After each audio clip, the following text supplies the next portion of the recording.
So we're into chapter 4. It's two-dimensional steady-state conduction. We haven't gotten to convection. We haven't gotten to radiation. We're still in conduction. We're still in steady state. We haven't even gotten to transient conduction, which is more exciting, and you know, transient. But we finally moved to 2D. Why do they have kind of like the previous chapter, 1D steady-state conduction, now a whole chapter in 2D steady-state conduction? Because it is tough. It really is tough. So there's a review of general considerations. This basically even talks about a graphical approach. That's really old, but it's in there, and you can plot isotherms and flow lines and fluxes, which is kind of neat, but it's old and I skip it. Then a very mathematical, highly mathematical approach. But what are the prereqs for this class? Differential equations, both EA1 and EA2. The method of separation of variables. I skim over that. I don't spend a lot of time on it. If I tried to cover that in depth, it would be like reteaching EA2, and we only have one semester together. Then we get to conduction shape factor. That's new, and it's kind of important, and it's simple. And so because it's simple, useful, new, we want to spend some time on it. And then we're going to talk about numerical solutions. Well, that's finite difference. We're not going to talk about finite element. There's a whole class maybe you can take or have taken or thought about taking in finite elements. A lot of times it's emphasizing solid mechanics, stress, strain, and objects as you load them. But you can also use that technique to study heat transfer. But we're going to talk just about numerical methods and finite difference. Whole class of numerical methods, prerequisite class. And we're going to both look at the mathematical approach, just difference the thing, you know, give me the second order approximation to the derivative, or we'll take an energy balance approach. This one's really important for this section. We won't get to it today, but you'll get n equations, n unknowns. Now how do you solve them? There's a whole strategy of linear algebra. Let's jump into it. Oh, as background, I have a number of videos out, and sometimes I change up this chapter versus when I previously taught it. This chapter I'm changing again my approach to it because there's just too much material. But here's a good lecture, numerical, you know, 1 of 2, 2 of 2, out of this chapter. It's from the spring of 2016. Spend some time, look at the playlist. Also another playlist, 2017. Conduction shape factor by itself, I busted it out, and then I had a different introduction to numerical methods, and I did a lot in Excel. This really is worth watching, this one right here. Okay? Really worth watching because it really is busting it out to one-dimensional steady-state conduction numerical approach. And then 2D, you add the complexity of where the nodes are. 1D, they just line up along a line. So I would encourage you to take a look at that one before we move into 2D. What about the method of separation of variables? Well, this would be theta is our traditional temperature minus some boundary temperature, let's say T1 or TB, some temperature difference, something like that. And you have our heat equation boils down to just Laplacian. In two-dimensional rectangular coordinates, there it is. This looks like a pretty easy partial differential equation. Maybe you have it over easy geometry, a box, a rectangle. Here's our x coordinate system, goes from 0 to L, and our y goes from 0 to W. There's our rectangle, our box. Maybe you specify the temperature around the boundary, or you specify theta, the temperature difference.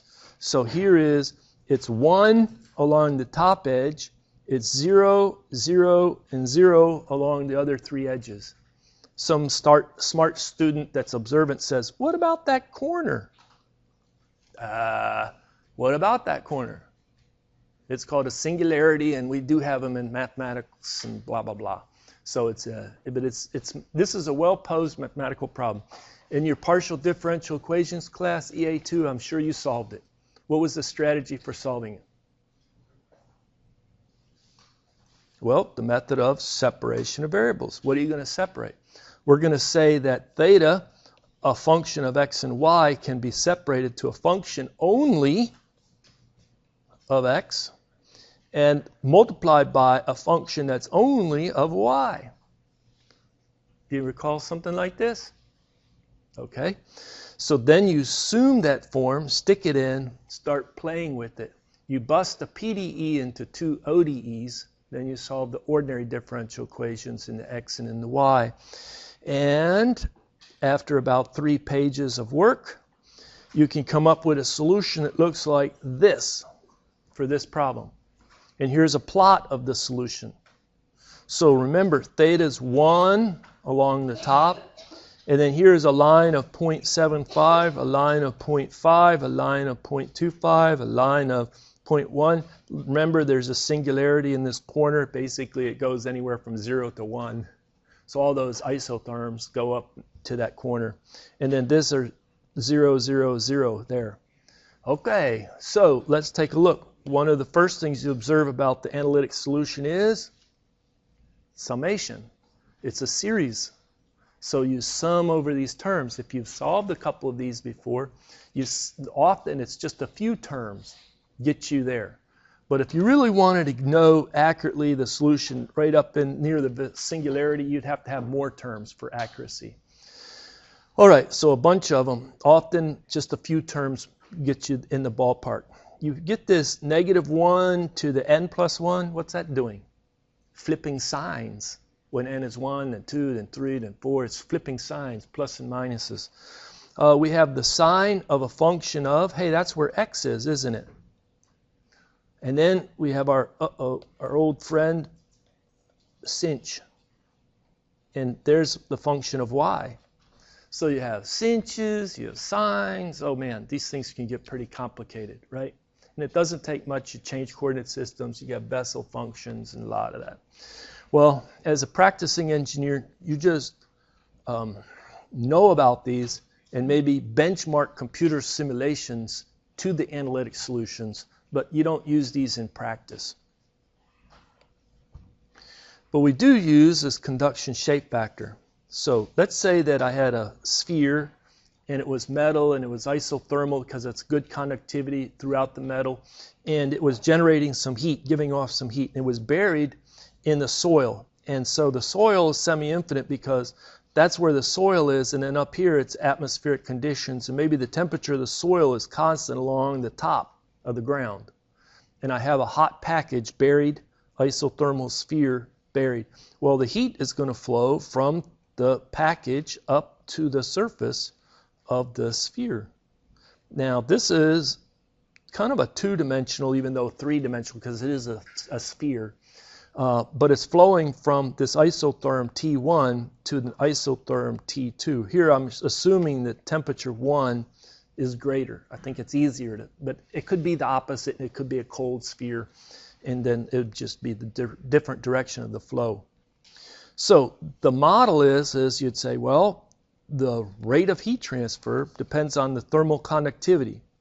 Okay, this thermal conductivity, do you think it's the thermal conductivity of the sphere material or the thermal conductivity of the ground material that's used? The ground material, not the sphere material. So the thermal conductivity of the ground, and then we would have this area to length ratio, and then this temperature difference. This would be like a slab, but we want to use the same structure of the solution for more general configurations. We replace that area to length ratio by a conduction shape factor. So the conduction shape factor is S. You can think of it as an area to length ratio. Right away, somebody says, is that conduction shape factor dimensionless, or in the SI units, does it have something like degrees C or watts or meters squared, or what would be the SI units for the conduction shape factor? Meters. Brilliant. Very good. You can see it by the units. And so this will give you the rate of heat transfer in watts, the thermal conductivity of the material, watts per meter degrees C, the shape factor in meter, and the temperature difference in degrees C, and you chase the units and make sure they work, and they do work, right? Watts, watts. Now, how do you get that shape factor? Well, you get it basically off of the labor and the work of previous people who worked it out and then tabulated it for us. So in this textbook, as well as a lot of textbooks, they'll have a table. And they'll say, well, for this case or this case or this case, blah, blah, blah. There's many cases. Here is the first case, isothermal sphere buried in a semi-infinite material. There's the same illustration. They say basically don't have this sphere sticking out of the ground partially, it needs to be in the ground, completely covered. So Z, the depth, needs to be greater than half of the diameter. And then here is my shape factor. S is equal to 2 pi d divided by 1 minus d over 4z.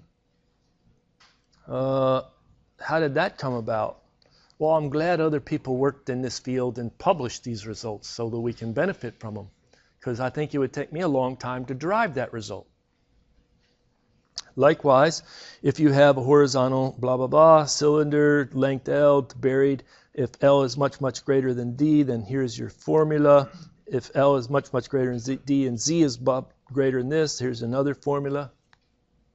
So you find which ones apply. And there's many cases in the textbook. So what we want to do is we want to take this formula right here. Let me go ahead and do a grab on that. Do a paste. And let's solve this problem. I have a 30 centimeter diameter isothermal sphere. So D is equal to 0.30 meter. I get everything in the right units until I avoid making an error in conversion of lengths. It's buried. Z is the depth of burial, 90 meters. So it's from the surface to the middle of that sphere. And the thermal conductivity of the soil, 1.4 watts per meter degree C. It dissipates 80 watts. So that's what's going out. Q is 80 watts. The surface is maintained. So I'm going to call that T2 at 27 degrees C. And all of the 80 watts is transferred by conduction to the soil surface. So again, here's our illustration in the flow of heat like that, going that way. And this is all T1. You then calculate the temperature of the sphere. So, should I give you a second? Okay, go for it.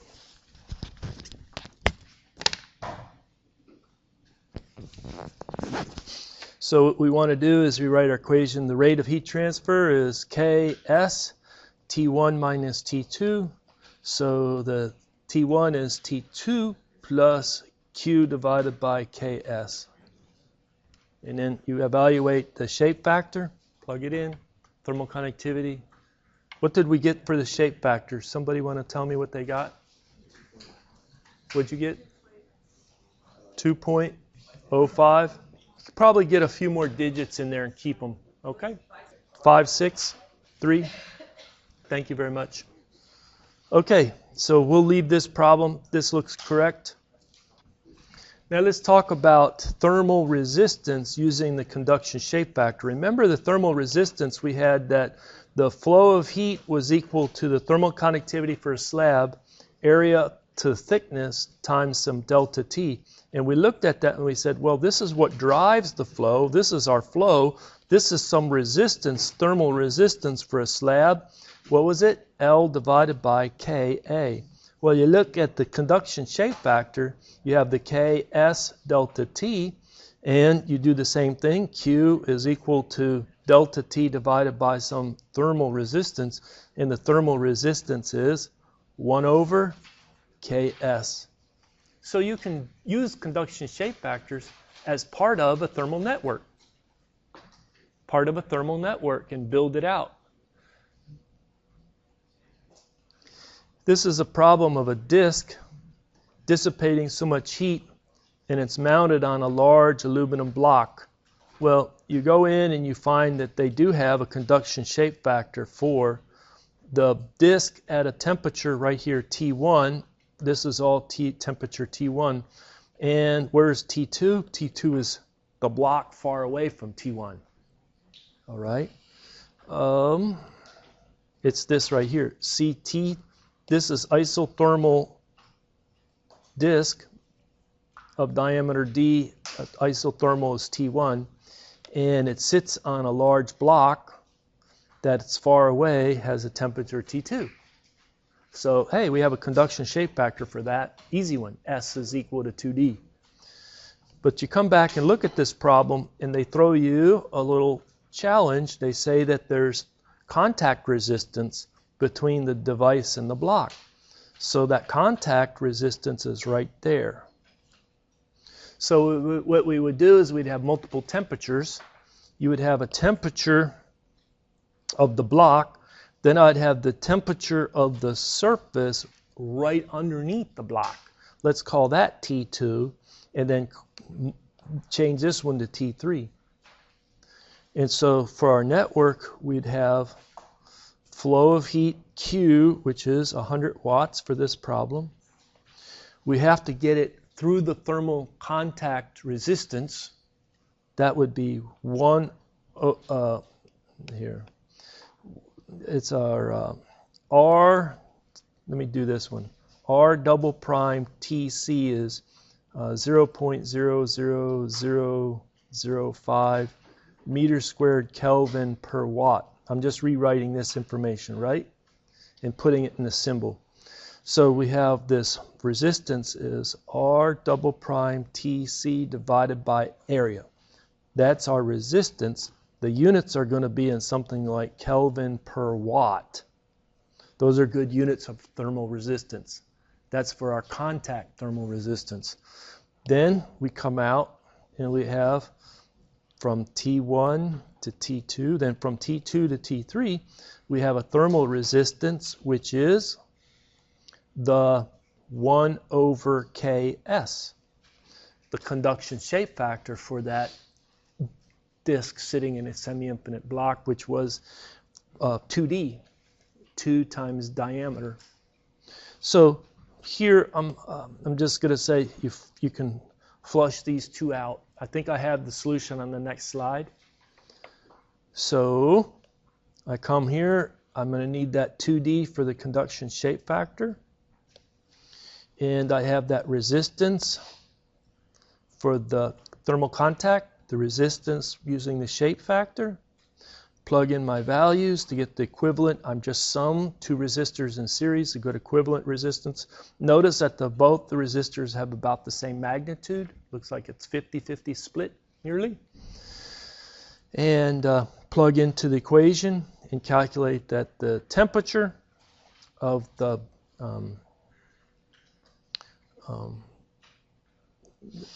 contact resistance, assume all the transferred, calculate the device temperature T1, so that is our temperature of the device is 57 degrees C. What's the theme? You can get a resistance for a slab, L over Ka. Resistance for contact, this is how we got it for this contact information, and as well as for using the shape factor. You can get thermal resistors and build pretty good networks. Now we move into numerical methods. So we want to use a finite difference approach to solving our heat diffusion equation, steady state 2D. Notice that I recommend you take a look at one of my previous YouTube videos as an introduction, just the 1D steady state conduction, and then I set it up and solve in Excel. Okay. Well, there's two great approaches, the mathematician's approach and the engineer's approach. The mathematician's approach is very mathematical. The engineer's approach, well, it needs to be more physical, intuitive, more conservation-oriented. It's basically an energy balance approach. All right. So in the mathematician's approach, you say, oh, we're going to get finite differences. We'll not use a forward finite difference, backward. We'll use a central finite difference to approximate this second derivative of temperature with respect to x squared. And so if I had a grid of nodes, let's say node, a node, a node, a node, a node, and these nodes are at a distance delta x apart. And I'm not going to change the grid spacing. It's easiest to leave the grid spacing the same. Sometimes I use h as a symbol. They're tired of writing delta x, so they just say h. That's our step size. in the grid. This would be node 1, node 2, node 3, node 4, node 5. And then they get tired of writing the node numbers and they say, well, this is node I, and this is I minus 1, and this is I plus 1. This would be I minus 2, and this would be I plus 2. You know, so they have the generic I. And so if you wanted to discretize this, the second derivative, and you wanted to do it at node 4 or the ith node, it would be that the temperature at node, I'm going to not do it in 3, 4, and 5. I'll do it the I minus 1 plus the temperature, well, do it this way, minus 2 temperature at I plus temperature at I plus 1 divided by h squared or delta x squared. How many people remember this formula? All hands go up. Bunch of head bobbing. Yes, yes, yes. I mastered numerical methods.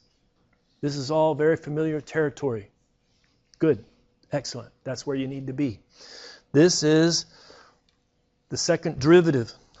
Okay? The approximation. It's central difference. Okay. Maybe this textbook you still have. Maybe you had the 5th edition instead of the 6th edition. I think they're now on the 7th edition. You can go to this excellent chapter out of this excellent book and look at chapter 23 on numerical differentiation. I'm trying to help steer you back to prerequisite material, right? And you can find forward central difference formula in a nice table. You can find backward difference formula in a nice table. You can find central difference formula in a nice table. And you look probably for the second derivative. All right? There's not just one way to discretize it or to get the equation. That's the very mathematical approach. If you move into 2D, what you find is that it relates, they use an index in this textbook. Instead of I minus 1, I plus 1, they'll use M and N. M. M would be an index moving along the x direction. So here is m equal to, I don't know, 5. And then here is m equal to 6. And here is m equal to 7. And here is m equal to 8 as an example. Right? So m is, at this location, this would be m, then m minus 1, and m plus 1, and then m minus 2, and then m plus 2. Okay. Likewise, n is where you're at in your grid in the y, the second direction, the y direction. And so this will be at the level n, n plus 1, n plus 2, n minus 1, n minus 2, etc. So we focus on this guy right now, right here, at the location m and n. And you would say, I'm interested in solving for the temperature at m comma n. I need an equation. The equation is going to come from approximating the second derivative of the temperature with respect to x and the second derivative of the temperature with respect to y at that location m comma n and equal to 0. And this is not too surprising that first derivative, this one right here, the first term, which is a second derivative, would be relate this one and this one with 2 at there. It would be the temperature at m plus 1 comma n minus 2 times the temperature of m comma n plus the temperature at m minus 1 comma n, all divided by delta x squared. So that's our first term. See how you did that? And then for the second term, you have the temperature, but now you're going in this direction. The temperature at m comma n plus 1 minus 2 times the temperature m comma n plus the temperature of m comma n minus 1, all of that divided by delta y squared, and that has to equal to 0. There's your discretized equation. How many unknowns? Well, the temperature at this node, this node, this node, this node, and the middle could all did I say 4? All 5 of those could be unknowns. So I have one equation with 5 unknowns. You go and you get another equation, another equation, another equation. Finally, you get like 20 equations with 20 unknowns, or 50 equations with 50 unknowns, and then you can solve it. All right. When you get out to the boundaries, you're going to have some boundary node temperatures either specified, or radiation, or heat flux, or some boundary condition to fix it. Okay. Again, this is our approximation to that term. This is approximation to that term. You plug it in, you do a little adding and subtracting. It's like the 4 surrounding neighbors minus 4 times the interior value. All right. Now let's think about engineers. How would they approach it? Well, you're still going to have a grid. You're still going to have this idea of the m plus 1, the m minus 1 line. And then you're still going to have this n plus 1, n minus 1 line. And at the intersection of those lines, you have nodes, and you're interested in calculating the temperatures at those nodes. Here I've only shown 9 nodes. Okay, same sort of subscript notation. Okay, what they do is they say, we want to identify a volume, or in 2D, the area associated with each node. So they come and divide. Because you have a evenly spaced mesh, when you cut it in the middle between these sets of nodes, and cut it in the middle, and cut it in the middle, and cut it in the middle, then it's easy to see that this is the area or volume associated with the interior node. And so then we put a dashed line from thermo and fluids indicate control volume. And now we're interested in what can flow across the boundary of that control volume.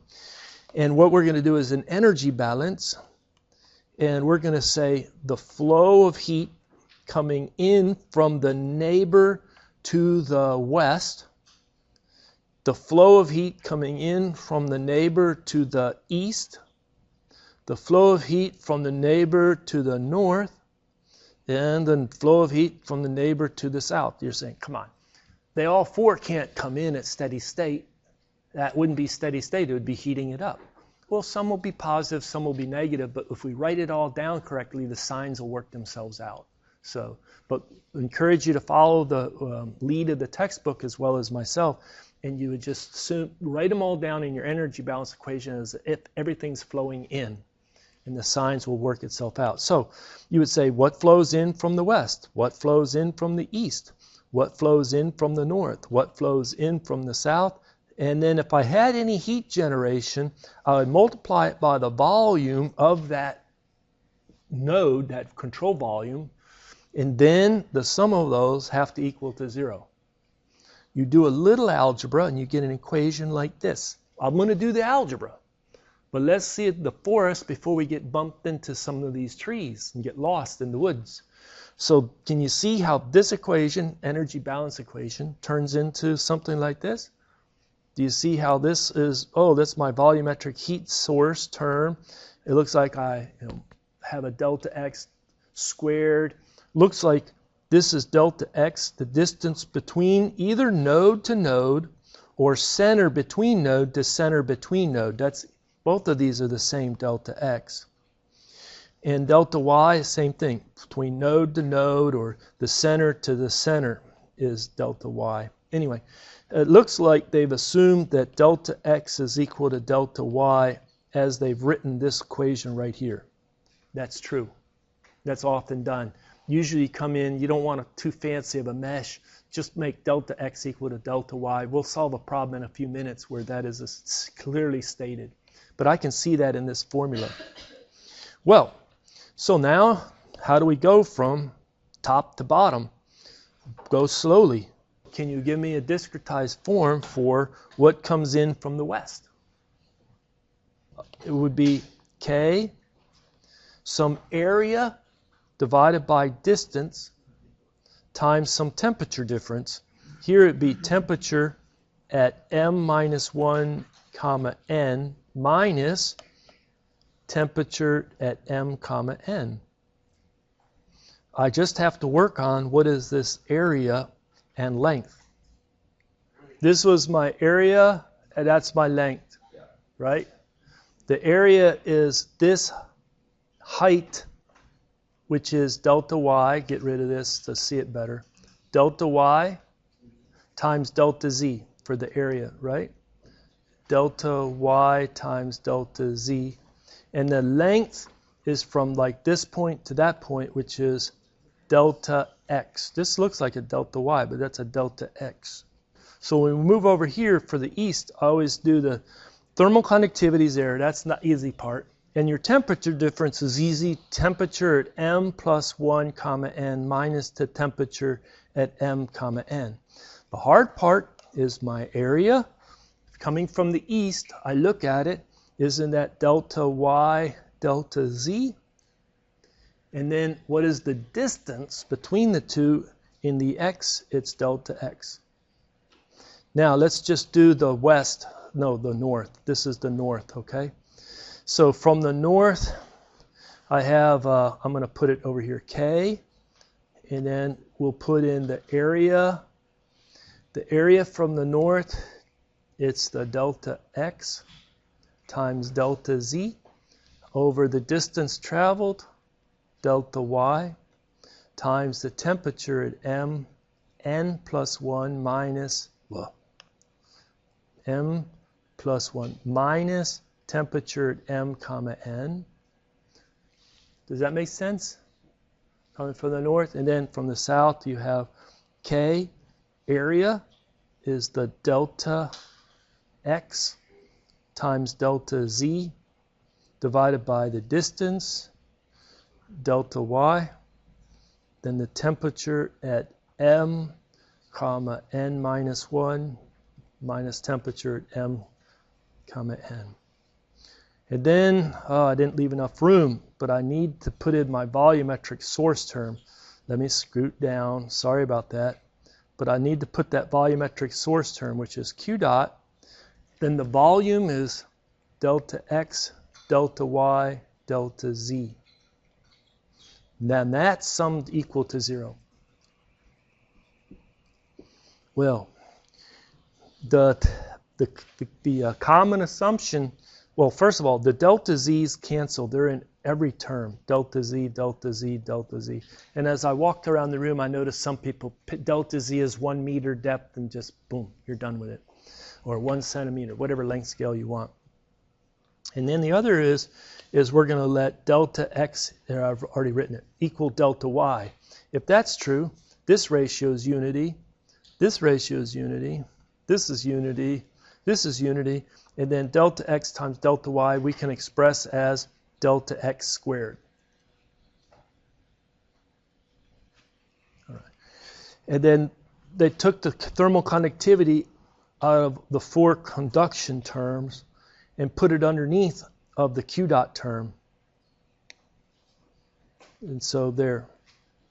So algebra gets you to the final discretized equation.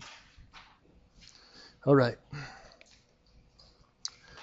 Consider a square channel shown in the sketch, and it's operating under steady state conditions. So it's got a hollow interior, and then this is the outside edge. And so this shaded pink region in here is the material through which heat is flowing, is being conducted. Take a look at the information given. They have the inner surface of the channel has a uniform temperature of 600 Kelvin. So all of this is at high temperature, 600 Kelvin. And then the outer surface is exposed to convecting fluid. Here's the information about the convecting fluid. And the convecting fluid's at 300 Kelvin. So all of this is exposed to convection. Well, which way is the flow of heat? From inside to outside, isn't it? And a convection coefficient's given. The temperature of the fluid and the convection coefficient are given. From a symmetrical element, they're going to exploit symmetry, so you can use fewer nodes in our mesh.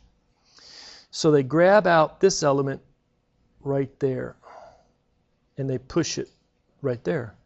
And so this is right here a line of symmetry, and this is a line of symmetry. That's the line of symmetry, the line of symmetry. Okay. How many nodes do they put into this symmetrical section? They put node 1, 2, 3, 4, 5, 6, 7, 8, 9 nodes. So 9 unknown temperatures at those locations.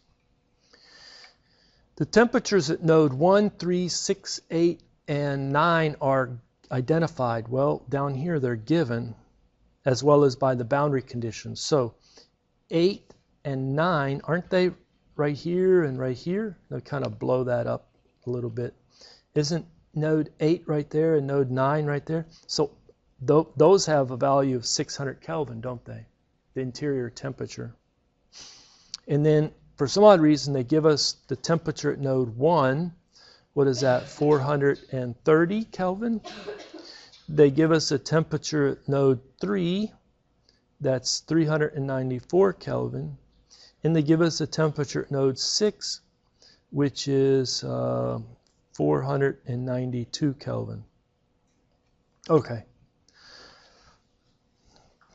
Beginning with properly defined control volumes, derive finite difference equation for node 2, for node 7, and 4. And then those equations can be used to determine the temperature at 2, the temperature at 4, and the temperature at 7. Well, I have to discretize to get properly defined control volume. Okay? So it's just like what we did back here, is this is the control volume for what node? The M, N node. And then if I came back on this illustration, if I said, show me the control volume for this node, you would say, that. And somebody says, show me the control volume for that node, it would be this. You know that they have a match. The edge of one control volume is the edge of another control volume. And so when you look at all the nodes in here, all of the volume is accounted for. It's like the sum of all the volumes of all the nodes is equal to the volume total. You can't have any overlapping of control volumes or any gaps. That should make sense. So right here for this problem, sketch your control volumes so that somebody says, show me the control volume for node 5. You can say, oh, here it is. Is it going to look something like this? Nope, it's not going to look something like that. So go ahead and sketch it for me.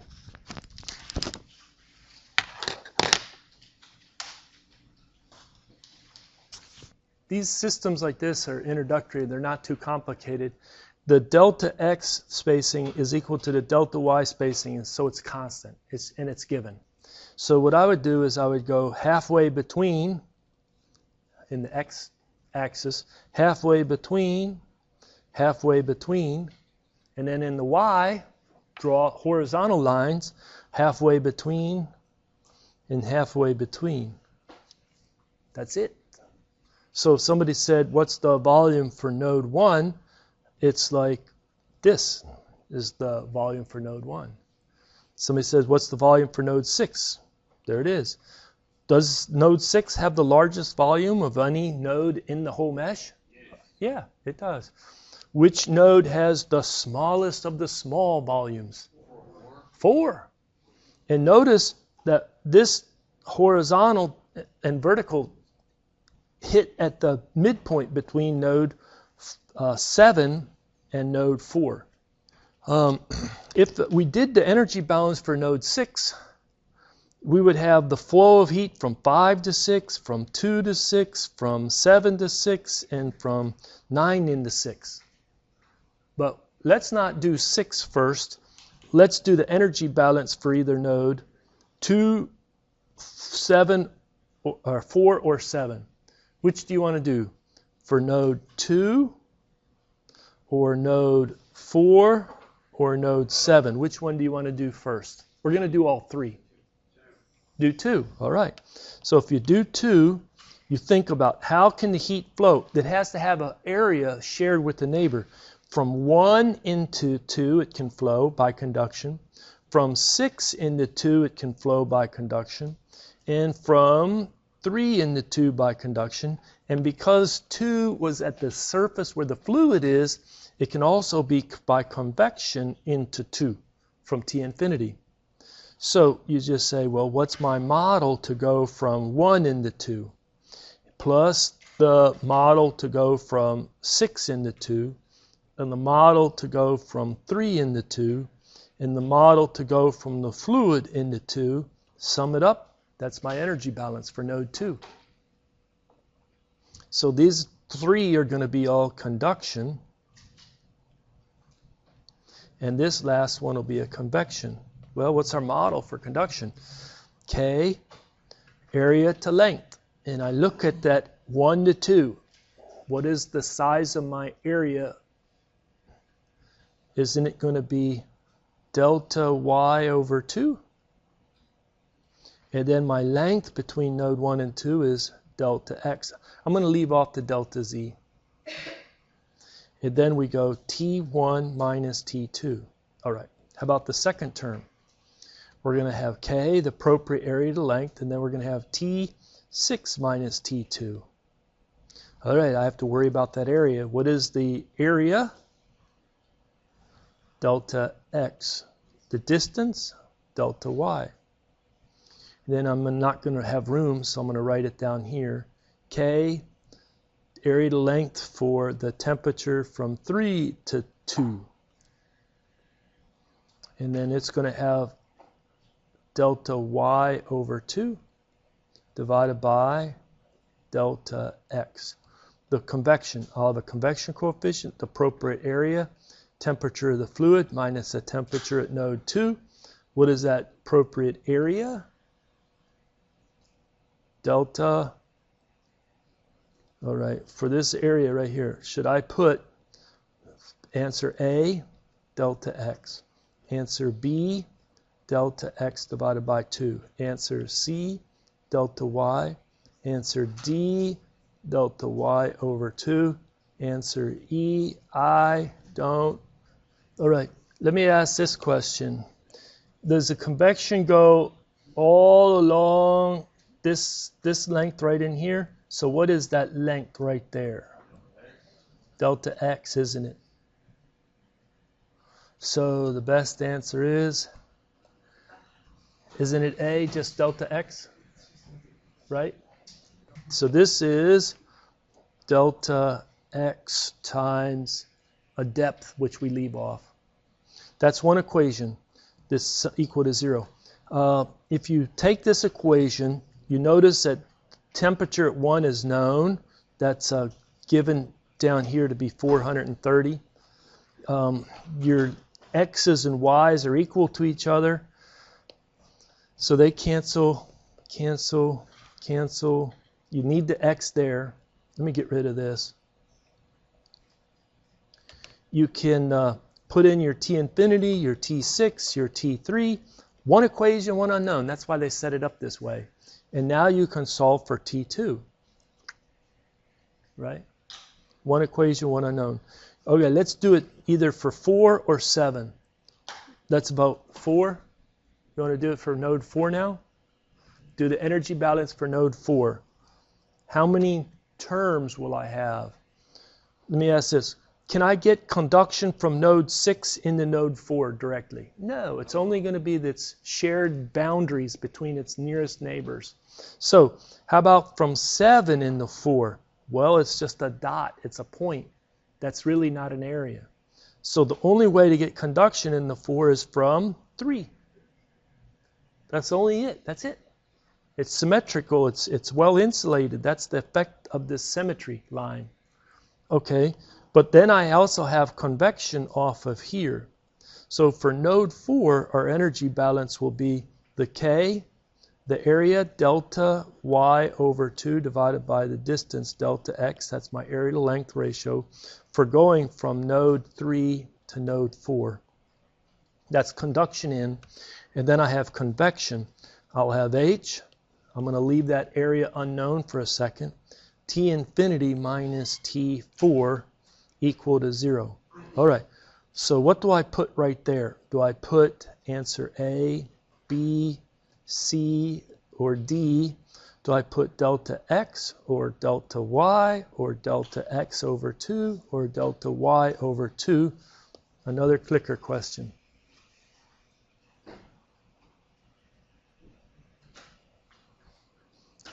All right, let's show the results. All right, so it is the delta X horizontal length, but half of that, delta X over 2. So this is the full delta X right here, but this is only half of it, delta X over 2. All right, that gives us another energy balance equation. For this problem, there's only one unknown for that equation. It's T4, and you can solve for T4. The last one, what's the energy balance for 7? Well, you would have a K. Let's do from 6 into 7, right? Wouldn't that be delta Y for the area? Delta X, T6 minus T7. Then you also have it from this node 3 in the 7. K. Delta X divided by delta Y times T3 minus T7. And do we have any other? Do we have convection off of this symmetry part? No. Do we have any conduction between 7 and 9, 7 and 4? Nope. Is this it? Is that it? Yeah, that's it. One equation again and one unknown. For this problem, delta X equal delta Y, so those cancel. The K's you can see cancel in both. And there you go. So you could set them up and solve. For part B, it's asked what is the heat loss per unit length from the channel. So from this interior to this exterior, how would you calculate it? You could calculate it a couple of ways. You could calculate it as if what is going from the solid into the fluid. You know the 1, 2, 3, 4 surface temperatures. Calculate it into the fluid from knowing those 4 surface temperatures. That would be some H, some delta X divided by 2, the temperature 1 minus temperature fluid, plus H delta X full times temperature 2 minus temperature fluid.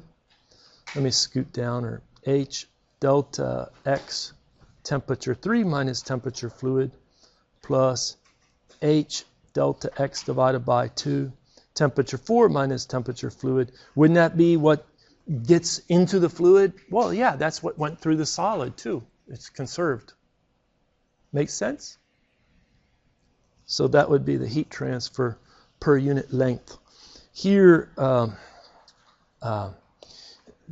if I wanted to put the delta Z in there and then divide over by the delta Z, that gives me the Q prime per unit length. Each of these terms is a delta Z, a delta Z, a delta Z. The depth into the page. All right, well, thank you very much for your attention. I'll be in my office if you have any questions.